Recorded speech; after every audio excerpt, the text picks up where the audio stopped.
This is a lateral step to hip shift. This would be kind of a foundational movement when we're kind of working in the frontal plane, so side to side, and kind of before we're mastering that lateral lunge. Being able to effectively shift into your hip is going to be huge also for more dynamic movements like a skater side to side, or even just walking, because the hips have to move side to side and the pelvis moves in lots of different directions. So starting with the lateral hip step to hip shift, I'm going to start with my foot on this step. Now, you don't want something too high. You can play around with the different heights of the step. Honestly, I just have two textbooks here stacked on top of each other. And when you think about just stepping down from a box, you might think about this kind of dropping of the hip.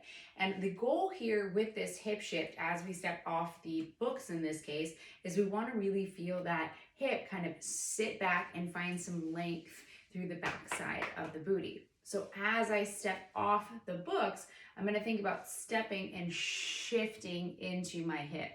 This knee might want to open up. So what we want to think about doing is keeping the knee towards midline, kind of sternum over knee over toe, and keeping the weight on the left foot. Watching that we're not hiking that hip, which is something that tends to happen when we're working side to side. We tend to hike. So we want to maintain that control and really sit back into the glute.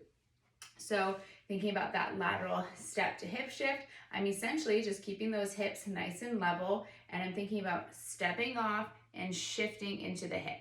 So I'm going to sit back into this hip crease, allow this knee to stay nice and soft and bent, keeping the sternum over the big toe, kind of nose over knees over toes, sitting back into the hip, watching that I'm not hiking, so keeping this guy down and lengthening back, knee tracking in, so these adductors are working, my outside booty is working, and I'm feeling that length on the backside.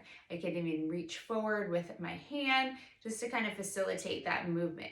What we don't want to feel is anything through our low back. So if we're not able to shift, and from the side view, if we're not able to kind of shift down, maybe we fall forward, arch through our low back, and or if this side is really tight and clenched, maybe we're having a lot of trouble getting that shift. So maybe even starting with some posterior glute release work and then kind of getting into this hip shift can be a great idea.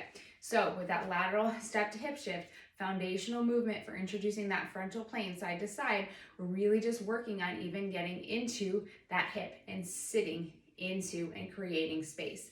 So starting with that low step, we're stepping off, sitting into that hip crease, knee tracks forward, allowing ourselves to kind of sit back into that hip, knee over toe, without that hiking happening. So think about that length in the glutes, sitting into the hip crease, keeping everything kind of over our center of mass, over this left leg, and you're gonna feel that backside booty really lighting up.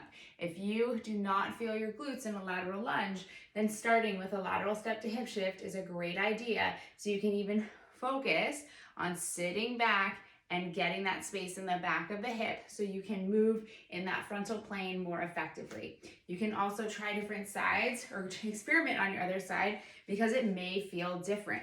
I know that for me, my right side tends to feel a lot tighter, so even sitting into that hip is a little bit harder on this right side, and I really have to focus on watching that this knee doesn't track out. And I'm sitting into the hip, toes nice and rooted, feeling grounded through my foot. I can add that reach, and I'm feeling that nice stretch in the back of the right hip.